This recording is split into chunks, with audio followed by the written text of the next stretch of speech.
여러분 안녕하십니까? 장교황인 여러분, 현장에서 차세대 사회보장 정보 시스템 제2차 개통과 맞물려서 많이 고생들 많으셨죠? 지금 현장의 분위기를 보니까 어느 정도 많이 좋아지고 있는 것은 같습니다. 그래서 나름대로 저희들이 차세대 사업 추진단도 가서 여러 가지 상황도 전달해드리고 현장의 상황을 전달해드리고, 그리고 또 지금 하고 있는 추진단에서 하고 있는 여러 가지 대책들 서로 논의하면서 또 나름대로 자료도 준비해서 밴드에 계속 공공정책 시민감시단 밴드에 계속 올려드리고 있습니다. 그래서 한 가지만 빼놓고는 거의 대부분이 많이들 이제 문제점을 해결해 가고 있는데, 아직도 그 W4C에서 넣은 거, 그 다음에 희망임에서 넣은 것이 이 공단 사이트에 올려지는 거, 인력 변경 같은 거, 그런 것들이 좀 늦게 나오는 그런 결점이 있지만 하나하나 자세하게 저희들이 보내드리는 자료를 보시면서 문제점을 해결해 주시면 좋겠습니다. 그리고 오늘 방송은 벌써 한 달 또는 두 달 전에 약속해드린 대로 저희들이 공공정책 시민감시단에서 인공지능, 장교황 인공지능 상담 챗봇에 대한 것을 개발을 했는데, 거기에 대해서 계속 공지를 해드리고 있습니다만은 오늘부터는 이제 실제로 그것을 사용하는 그런 현황으로서 민원이, 공공정책 시민감시단에 민원이 많이 들어오고 있거든요. 그 민원이 들어온 내용들을 가지고 하나씩 설명을 드리면서 우리가 그 챗봇에 익숙할 수 있도록 좀 방송을 할까 합니다. 그래서 하루에 한 꼭지씩 계속 방송을 하면서 여러분들이 어떤 것이 중요한 이슈인가를 깨달아 알으셔가지고 법과 규정을 잘 지키시는데 도움이 되셨으면 합니다. 먼저 그 민원 상담에 들어가기 전에 먼저 그 공공정책 시민감시단 홈페이지에 롱텀 케어 AI 장교황 인공지능 상담 시스템이 탑재해 있으니까 그 내용을 좀 설명을 드릴까 합니다. 지금 이제 간단하게 설명드릴 것은 그 공공정책 시민감시단 홈페이지는 아주 간단합니다. publicmonitor.net 스마트폰이라든지 PC에서 public monitor PUBLIC 모니터 MONITOR 모니터는 TER인데 MONITOR.net을 치시면 됩니다. 그 publicmonitor.net을 치시면은 이제 화면에 들어가셔서 맨 오른쪽에 보면 퍼블릭 모니터라고 하는 설명이 나오면서 밑에 로고가, 퍼블릭 모니터 로고가 하나 나오게 되었습니다.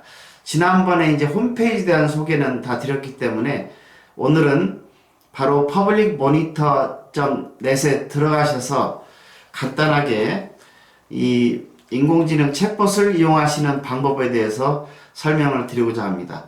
그래서 마우스를 가지고 맨 오른쪽 하단에 있는 퍼블릭 모니터라고 하는 로고를 클릭을 해주시면은 거기에 창이 나옵니다. 그 창에서는 QA 검색을 통한 상담을 선택하셨습니다. 원하시는 상담 내용을 입력해 주세요. FAQ에서 답변을 구하지 못한 경우 문서에서 답변을 드릴 겁니다. 자, 그렇게 나와 있습니다. 여러분 이제 보십니까? 화면에 보십니까? 자, 그런데 지금 현재는 이게 옛날 거에 있기 때문에 새로운 대화를 한번 시작해 보겠습니다. 새로운 대화를 시작하겠습니다 하게 되면 좀 길게 설명 나오면서 눌러야 될 버튼이 5개가 있는데, 첫 번째 QA 검색을 통한 상담은 우리가 수많은 이 시스템에는 약 1500개 이상의 Q&A가 탑재되어 있습니다.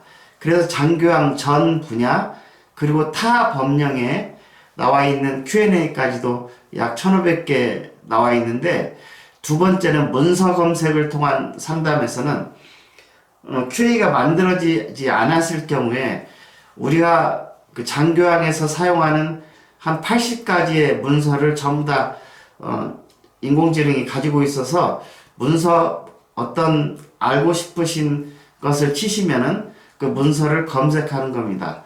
세 번째는 저희들이 한 2달 정도 이것을 운영해 보니까 아주 놀라운 그런 문제를 발견할 수 있는데, 입력하시는 분들이 무슨 말을 집어넣어야 될지, 인공지능에다 무슨 말을 집어넣어야 될지를 몰라가지고 제가 세계 최초로 개발한 것이 그 챗봇 계통에서는 세계 최초 개발입니다. 디렉터리형 주제별 검색 상담이라고 해서 어떤 장교항에 일어나는 일들을 카테고리로 분류를 해가지고 그 카테고리에 각각 원하는 카테고리에 들어가게 되면 그걸 2단계 더 내려가면서 내가 원하는 것을 모두 찾을 수 있도록 그렇게 되어 있습니다. 그리고 뭐 이용자 매뉴얼도 있고, 그 다음에 이용자 교육을 하는데 교육 내용도 들어가 있습니다. 그래서 계속 매번 할 때마다 이런 것을 간단하게 보여드릴 텐데, 이제 오늘 방송이 되는 것은 이번 주에 민원이 들어온 중요한 민원이 하나 들어왔는데 그 민원 내용을 좀 소개를 해올까 합니다. 민원 내용은 뭐냐면 이 화면에 보이시죠? 화면에 이제 슬라이드 쇼를 한번 보겠습니다. 자, 크게 보이시죠? 장교양 인공지능 챗봇 민원 상담 서비스 라이브라고 되어 있는데, 여기에서는 우리가 첫 번째, 오늘 그 상담 드릴 것은 오늘 낮에 전화가 온 내용을 상담해 드리는데, 이제 장교양을 운영하다가 폐업을 하셨습니다. 그래서 폐업해서 공단에다가 모든 자료를 모두 반납을 했죠. 모든 반납을 했는데 폐업한 지 한 3년에서 5년 후에 또 현조사가 나오는 경우가 상당합니다. 그런 거 경험하신 분 많죠. 그래도 상당히 당황스러우실 것 같아요. 그 현조사가 이루어졌는데 당시 현조사에서 위반사항이 있어 행정처분을 해야 하는데 폐업을 하기 때문에 기관이 없어져 버리잖아요. 그래서 행정청이 폐업한 기관의 대표에게 행정처분 대신 과징금을 납입하도록 적용하는 법적 근거가 무엇이냐. 그러니까는 이제 행정처분이 나와가지고 과징금을 내라고 하니까는 상당히 당황스러워 하세요. 그래서 어떤 법률적인 근거를 가지고 그런 공단이나 뭐 시군구가 그렇게 말을 하는지 법적 근거가 무엇냐는 질문이었습니다. 여러분들은 어떻게 생각하십니까? 그 공단이 현조사를 해서 폐업한 기관에게 예를 들어서 행정처분을 하는데 폐업을 하니까 폐업한 기관에다가 행정처분을 할 수 없지 않습니까? 그래서 그걸로 끝난 걸로 저희는 알고 있는데 대신 과징금을 납입하도록 하라는 거죠. 그래서 과징금도 그냥 뭐 환수 금액이 아니라 그 부정한 금액의 3배에서 5배, 물론 비율에 따라 다르긴 합니다만, 환수당 금액의 비율에 따라 다르긴 하지만, 뭐 3배, 5배, 뭐 하는 경우가 생기죠. 그런 게 타당하다고 생각하십니까? 많은 분들이 그런 법에 그런 내용이 있는 것을 잘 모르시는 분들이 계십니다. 그래서 오늘은 그 내용에 대해서 설명을 드리겠습니다. 아까 우리 챗봇을 했는데 그 챗봇 시스템에 들어가 보면은 저희들이 이미 F0418이라고 하는 그런 FAQ 코드로 전부 다 집어넣어 놨습니다. 그 FAQ를. 그래서 그 FAQ를 찾는 작업부터 한번 해보겠습니다. 다시 그 롱텀 케어 창으로 돌아오겠습니다. 롱텀 케어 창으로 들어왔죠? 여기 보시면 디렉터리 주제별 검색 상담이라는 곳이 있습니다. 상담을 디렉터리별 주제 검색 상담이라고 하는 것을 누르면 이제 오른쪽에 보이시죠? 제일 첫 번째 카테고리는 장기요양 법률에 대한 거, 그 다음에 기타 연관 법률, 장교양기관 평가, 현조사, 장교양기관 운영, 그리고 장교양기관 지원, 위험관리 등 여러 가지가 있는데 우선 하나, 둘, 셋, 넷, 7개의 카테고리로 나눠져 있는데 그 중에서 지금 질문한 것은 현조사라고 하는 코너에 들어가 있습니다. 그래서 현조사를 누르면 지금 이제 보이시죠? 현조사를 누르면 현조사를 눌렀습니다. 현조사를 누르면 현조사 개요, 현조사 종류, 현조사 실시, 부당이득금 환수, 또 행정구제, 그리고 행정처분 효과 승계, 행정구제, 형사고발, 또 민원참여, 민원치르 여러 가지가 있는데 여기서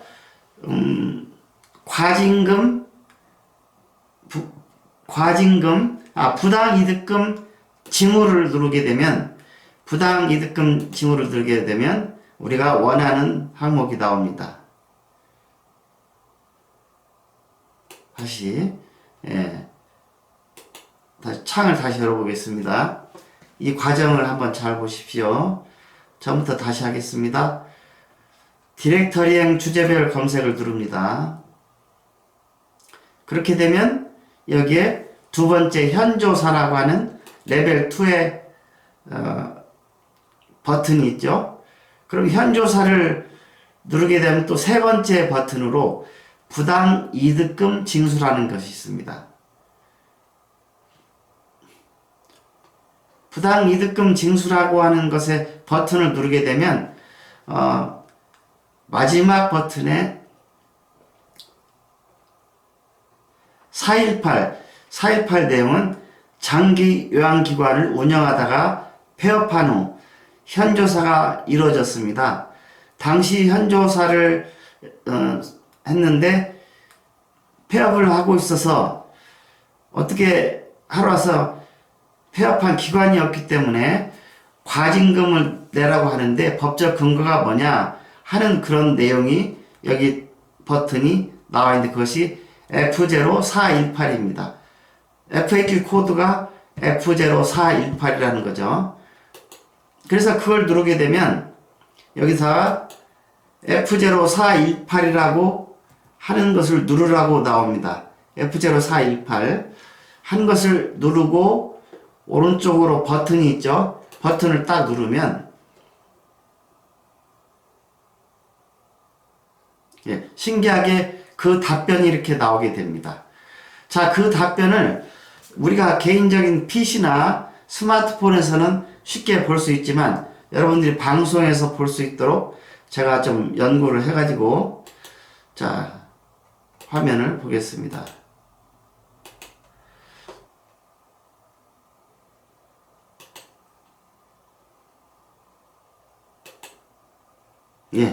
자, 첫 번째 페이지로 이제 제가 간략하게 여러분 보기 쉽게 그 인공지능에 나와 있는 것을 봤는데 FAQ 코드 F0418에 들어가면 질문이 뭐냐면 장기요양 기관을 운영하다가 폐업한 후 현조사가 이루어졌습니다. 당시 현조사에서 위반 사항이 있어 행정처분을 해야 되는데 폐업을 한 후라서 행정청이 폐업한 기관의 대표에게 행정처분 대신 과징금을 납입하도록 적용하는 법적 근거는 무엇입니까? 라고 물어보고 있습니다. 그래서 아까 이제 우리가 이걸 찾았는데 답변을 보여드리겠습니다. 답변은 장기요양 기관에 대한 법적으로 업무 정지 명령에 가름한 과징금 적용 기준이라는 보건복지부 고시가 있습니다. 여러분 이런 고시 들어보셨어요? 잘 사람들이 모르는 곳인데 하여간 2020년도 12월 30일에 한 2년 전에 만들어진 고시가 있습니다. 이 고시의 근거 제2조의 2의 다항, 이것이 오늘 찾고자 하는 그런 법적인 근거입니다. 그래서 제2조 보면은 과징금 부과 대상, 법 제37조의 2, 제1항 및 같은 조 제2항에서 보건복지부 장관이 정하는 특별한 사유가 있다고 인정되는 경우란 다음 각 호에 어느 하나에 해당되는 경우를 말한다고 했습니다. 그러니까 두 가지가 나오는데 그 두 가지의 두 번째 각 호에 하나에 해당되면 되는 겁니다. 첫 번째 호는 다음 항목에 해당되는 경우로서 장기유한 기관에 대한 업무정지 명령이 수급자 및 그 가족에게 심한 불편을 줄 우려가 있는 경우가 1호고, 두 번째 호는 그 밖에 특별한 사유가 있다고 인정되는 경우입니다. 저는 뭐라고 말씀드렸냐면 제2호에 다항이라고 그랬잖아요. 그래서 2호, 그 밖에 특별한 사유가 있다고 인정되는 경우에 해당됩니다. 첫 번째 가호에서는 지방자치단체장이나 국민건강보험공단이 직접 운영하거나 또는 민간에 위탁하여 운영하는 장기유한 기관인 경우는 이런 과징금으로 대체할 수 있다. 이해가 되십니까? 두 번째는 해당 장기유한 기관에서 최초로 적발된 위반 행위로서 업무 정지 기간이 30일 이하에 해당되는 경우, 이 경우도 해당되고요. 우리가 찾고자 하는 것은 바로 다항입니다.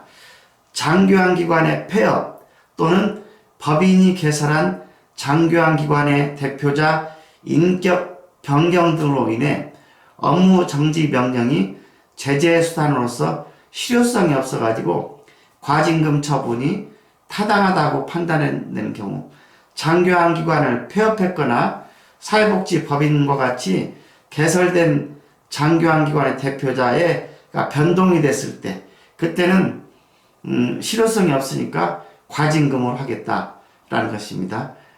그 다음 항목은 2인 이상 공동으로 개설한 장기유한 기관 중에서 조사 대상 기간 동안에 개설자 및 개설 기간을 달리한들, 개설자가 여러 사람이 생기거나 개설 기간이 서로 달랐을 경우에, 그런 때는 업무 정지 기간을 구분해서 산출하기 어렵기 때문에 과징금으로 대체한다. 마번은 업무 정지 명령을 하게 되면 장기유한 급여에 중대한 차질이 우려되는 등 공익상 필요성에 따라 과징금 처분이 타당하다고 판단되는 경우, 이렇게 5가지가 특별한 사유가 있다고 인정되는 경우로 보이죠. 그런데 우리 질문에 해당되는 것은 장기유한 기관의 폐업의 경우에, 실제 폐업하게 되면 장기유한 기관이 없기 때문에 과징금으로 전환해서 내야 된다.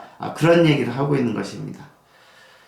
그렇게 말씀을 드리니까는 상당히 당황하세요. 이미 폐업하고 아무것도 없는데 뭘 내냐? 어떻게 내냐? 이제 하늘이 꺼져라고 한숨만 쉬고 계신 거죠. 그래서 실제로 여러 민원에서 그런 경우가 많이 있었습니다. 그런데 이제 변호사를 잘 쓰시면 좋은데, 이제 변호사를 안 쓰시고 혼자서 뭐 얘기를 하실 때는 그냥 당하시는 경우가 많습니다. 그런데 장기유한 기관 현지조사 및 행정처분 지침이라고 하는 그 행정규칙이 있습니다. 아까 앞서 말씀드린 것도 고시인데 행정규칙에 해당하는 겁니다. 장기유한 기관 현조사 및 행정처분 지침에도 비슷한 항목이 나오는데, 아까 말씀드린 대로 폐업하는 기구, 폐업하는 조건이 나오지 않습니다. 아주 기술적으로 한번 보세요. 이 장교환기관 현조사 및 행정처부 지침이라는 행정규칙을 한번 보겠습니다. 그 항목에 과징금 부과 납부 등 절차라는 항목이 있는데, 과징금 부과, 시장 군수 구청장은 업무 정지가 해당 장교환기관을 이용하는 수급자에게 심한 불편을 줄 우려가 있는 등 보건복지부 장관이 정하는 특별한 사유가 있다고 인정되는 경우 업무 정지 명령을 가름하여 과징금을 부과할 수 있다. 과징금 부과할 수 있다고 나오죠? 근데 해당되는 것은 뭐라고 하냐면, 두 번째, 과징금 부과 처분은 업무 정지 사전 통지를 받은 장교환 기관 중 장기 요양 기관에 대한 업무 정지 명령에 가름한 과징금 적용 기준 보건복지부 고시 제2조 제1호의 항목, 제2조의 1호는 모두 다 해당되고 제2호의 남목에 해당되는 경우, 1호는 전체가 해당되고 제2호는 남목에 해당되는 경우는 과징금 부과 대상에 해당되는지 검토를 한 후 과징금 부과 결정을 한다. 이 내용을 여러 번 읽어보십시오. 그러면 잠시 앞서 얘기했던 보건복지부 고시로 돌아가 보겠습니다. 그 다음 페이지에서는 어떻게 나오냐면, 현지조사 행정처분 지침에서는 어떻게 나오냐면 1호 전체하고 2호에 몇 항? 나항만 해당된 거라고 그랬죠. 나항이 뭐냐면 해당 장교환 기관에서 최초로 적발된 위반 행위로서 업무 정지 기간이 30일 이하에 해당되는 경우, 우리 고시에는 다가 장교환 기관의 폐업이지 않습니까? 그러니까는 나만 해당된다고 하는데, 아마 고시가 이에 강목을 가지고 이에 나목으로 잘못 기재된 것 같습니다. 그러니까 법에 허점이 있기 때문에 그 법의 허점을 이용하라는 것보다도 이 행정 장교환기관 현조사 및 행정처분 지침에 따라서 이 과징금 부과 처분의 제2조 제1호, 1호는 전체고 강목과 제2호 남목에 해당되는 경우에 부과 대상이 하는지 검토 후 과징금 부과 결정을 하도록 돼 있다는 것을 아시고 공단에다가 어필을 하시는 방법도 있습니다. 그게 통할지 안 통할지는 얼마나 설득하느냐에 따라 달려있고, 꼭 이런 거 하실 때는 변호사를 위촉하셔가지고 하시는 것이 좋겠습니다. 그래서 제가 참조라고 해놓은 것은 제2호 강목에 해당되는 경우라고 해야 상기 보건복지부 고시와 같아지는데, 앞서 지침 보셨죠? 지침에는 제2호 남목으로 적혀 있으니까 고시에 다항에 있는 폐업 시 과징금을 적용한다는 규절이 빠져 있으므로 논쟁할 수 있는 이슈를 만들어낸다고 할 수 있는 것입니다. 여러분 이해가 가십니까? 어떻게 보면 엉뚱한 것이 있지만, 자, 오늘 말씀드리고자 하는 것은 법의 조항에서는 분명히 그 보건복지부 장관이 만든 고시에서는 이 다번이 해당됩니다. 다번에 장교환 기관의 폐업의 경우에는 과징금 처분이 타당하다고 판단되는 경우에는 과징금을 할 수 있다. 이렇게 돼 있습니다. 그런데 우리가 또 한편으로는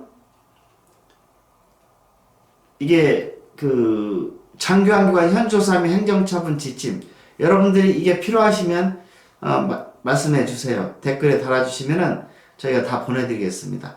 이거하고 그 다음에 앞에 고시하고도요. 여기에 제2호의 강목, 제1호의 모든 목과 제2호의 남목에 해당돼서만 과징금을 부과하고 있다고 하는데, 이게 남목이 사실은 강목이 돼야 되는데 남목으로 잘못 적힌 것 같다. 지금 지침에는 나목으로 되어 있습니다. 이런 점을 한번 살펴보시고 어필을 하셔도 될 것 같습니다. 저는 지금 고시에 가장 늦게 된 곳이 장교안기관 현조사 행정처분 지침도 2022년 지침을 가지고 합니다. 또 그 후로 장교안기관 현조사 행정지침을 보건복지부가 살짝 더 바꿔놓을 수도 있긴 한데 하여간 아직 2022년 것이 교체되진 않았기 때문에 이렇게 말씀을 하시면 좋을 것 같습니다. 이런 퍼블릭 모니터 롱텀 케어 AI 챗봇 시스템은 사실은 장교안기관에서 일어나는 전체적인 것, 꼭 사회복지법이라든지 노인복지법, 노인장교안보험법, 재매규칙, 또 여러가지 관련된 장교안 관련된 거 아니라도 굉장히 다양하게 장교안기관에서 이루어지는 건축법, 폐기물관리법 모든 것을 1500개 정도의 그런 FAQ가 들어가 있고 또 문서가 80개 이상 들어가 있고 해서 여러분들이 쉽게 찾을 수 있습니다. 그런데 제가 여러 회원님들께 특전을 한번 드리면 찾기가 힘드시면 댓글에다가 이것 좀 찾아주세요 라고 메시지 주시면 제가 인공지능을 이용해서 찾아가지고 답변을 드리고 또 인공지능에도 이미 안 올라져 있으면은 다시 집어넣은 다음에 다른 분들이 사용할 수 있도록 하면 서로 돕는 거게 되겠죠. 그래서 너무 어려워하지 마시고 우리가 이 법률 준수에 대한 것을 계몽을 하고 사실은 이런 두 가지 견해가 있습니다. 제가 이 법률을 잘 이해해야 된다면 시설을 오래 하신 분들은 법률을 다 알고 있지 않냐 라고 말씀하시는 경우가 계십니다. 거의 그럴 겁니다. 그런데 꼭 시설을 오래 하셨다고 해도 법률을 완벽하게 아실 수는 없는 이유는 법이 자주 바뀌기 때문입니다. 법이 자주 바뀌기 때문에 이게 한 2, 3년만 법에 관심이 없으면 옛날 사람이 돼버린 겁니다. 저도 법을 계속 쳐다보고 있지만은 그게 조금 게을리하게 되면 언제 법이 바뀌었냐 하는 것을 모를 수가 있습니다. 그래서 우리는 한 달에 한 번씩 법이 바뀐 것을 업데이트를 하고 있습니다. 그리고 저희가 그렇게 답변을 해드리고 또 여러분들이 문제가 생겨서 이제 또 변호사를 위촉할 경우가 생기면 저희 자문 변호사님이 계십니다. 저는 변호사가 아닙니다. 한 2000년도부터 이 내용을 했고 제가 공무원 주시면서 법을 접했기 때문에 도와드리는 것이 저는 변호사가 아닙니다. 그래서 좌세준 변호사님이 현재는 한 분이 자문 변호사라고 하고 계신데 저희들이 한 분 변호사를 더 모시려고 위촉하고 있습니다. 그래서 훌륭한 변호사님을 모시고 여러분들을 도울 수 있도록 직접적으로 그 변호사님 위촉하실 경우는 직접 상담을 하셔서 정하시는 게 좋습니다. 왜냐하면 옛날에 이제 여러분이 계실 때 보니까 제가 마치 변호사님으로부터 무슨 소개해주면 돈 받는 걸로 생각하신 분들 해가지고 그래서 일부러 이렇게 연계를 시켜드리는데 전혀 관여는 하지 않고 있습니다. 여러분들의 의지로 하시면 되겠습니다. 물론 여러분들을 도와서 대신 설명해드리는 일은 적극적으로 하겠습니다. 다시 한번 여러분들이 퍼블릭 모니터라고 하는 그런 롱텀 케어 AI 장교양 인공지능 챗봇 시스템을 사용하셔서 간단하게 알아보시든지 아니면 저한테 전화를 주시면 전화번호는 아시나요? 010-2967-6755입니다. 전화 주시거나 댓글에 달아주시면 저희들이 답변을 해올리겠습니다. 하루에 한 번씩 방송을 할 테니까 잘 기억하셨다가 내용을 보관하셨다가 보시면 될 것 같습니다. 오늘 방송 여기서 마치겠습니다. 감사합니다.